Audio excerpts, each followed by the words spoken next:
अस्सलाम वालेकुम. आज आपण बनवत आहोत अंडा व्हाईट पुलाव. त्यासाठी बटाट्यांना आणि अंड्यांना फ्राय करून घ्यावाचा तेलातून. त्याच तेलातून आपण अख्खे खडे गरम मसाले टाकायचे.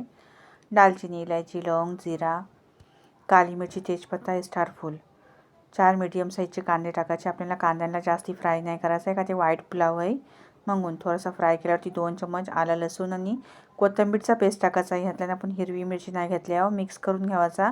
2 टमाटर घेतले, त्यांना जारा जारा कापून घ्यावाचा आहे, पातळ नाही कापायचा. 1 वाटी दही टाकायची, मिक्स करून घ्यावाचा.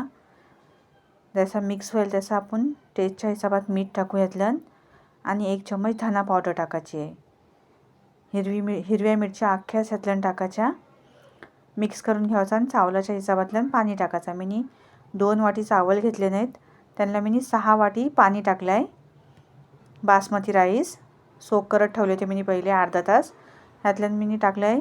पाणी टाकल्याच्या बाद कोथिंबीर, पुदिना आणि लिंबू.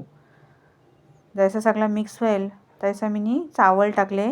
चावल थोडा शिजले त्याच्या बाद मी कवटांना आणि बटाट्यांना ह्यातल्यानं टाकला. 1 चम्मच बटर टाकला आणि दमा दिला. दमा दिल्याच्या बाद माशाला परफेक्ट व्हाईट पुलाव रेडी झाला होता. व्हिडिओ आवडला ते तारका पंचाला लाईक शेअर जरूर करा.